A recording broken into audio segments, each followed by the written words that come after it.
Добрі друзі та надійні союзники, президенти України та Естонії сьогодні в Талліні підписали спільну заяву про всебічну підтримку нашої країни в питаннях геополітики та обраного курсу реформ. І ще одним важливим кроком поглиблення співпраці став меморандум про так звані цифрові трансформації. Естонія найпросунутіша європейська країна у сфері електронного урядування і взагалі у впровадженні інформаційних технологій, тому готова ділитися успішним досвідом. Більше про деталі зустрічі розкаже кореспондентка сьогодні Марія Петрик.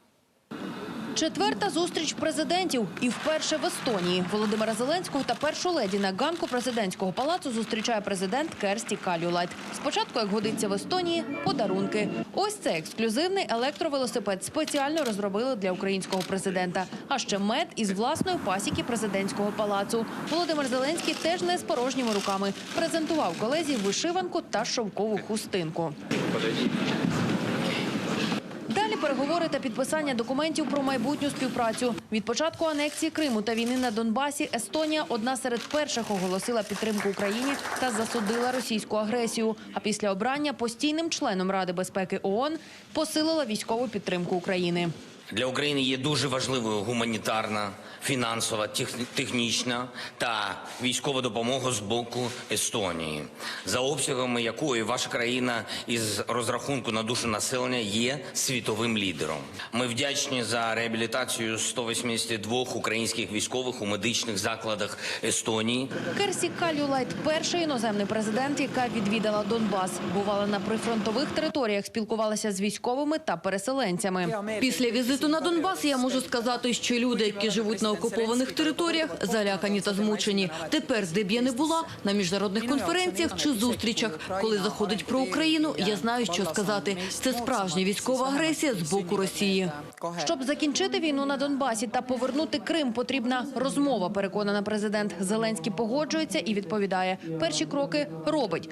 Вчора телефонував Путіну. Говорили про підписання нового газового договору та про неповернуті борги. Ми проговорили з президентом, щоб російська сторона, Росія повернула нам все, що було до цього. Можна і більше. Ми не обговорювали теми нормандської зустрічі, тому що ми всі ці теми повинні обговорювати в 4 лідерах, саме учасників нормандської четвірки. Динамічні зміни в Україні Керсті Кальюлайд назвала правильним кроком. Радить зосередитись на антикорупційних реформах та незалежному правосудді.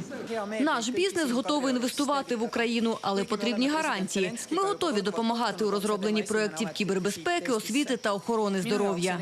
І хоча Кабмін скасував безкоштовні довгострокові візи для естонців, так само, як і Таллін для українців, проблеми в цьому президенти не бачать. Кажуть, труднощів подорожувати та працювати естонцям в Україні і навпаки не буде. Це так чекали, а потім вже так все швидко і дуже приємна людина. Що я можу сказати? Це так українка, жителька Талліна Тетяна каже про зустріч з президентом Зеленським та українською громадою. Її родина живе в Естонії вже 8 років. Кажуть, новому президенту довіряють і думають повертатися на батьківщину. Повернулись би. Так. Серйозно? Чому ні? В мене чоловік дуже хоче. Він каже, що як ви маєте якось можете допомогти країну підняти, чому ні? Приїжджайте, допомагайте, не чекайте. Нам це сподобалось. Естонія – одна з провідних країн світу з розвитку електронного уряду. Саме вона першою запровадила електронне голосування. 98% естонців мають ID-картки. І майже 100% сервісів в країні електронні. Саме про запровадження подібного досвіду в Україні говорив сьогодні Володимир Зеленський. Його разом із президентом та представниками уряду Естонії запросили на цифровий форум. Володимир Зеленський ділився здобутками України та обіцяв всі побачені проєкти обов'язково запровадити в Україні. Із Талліна Марія Петрик, Костянтин Царинок. Новини сьогодні.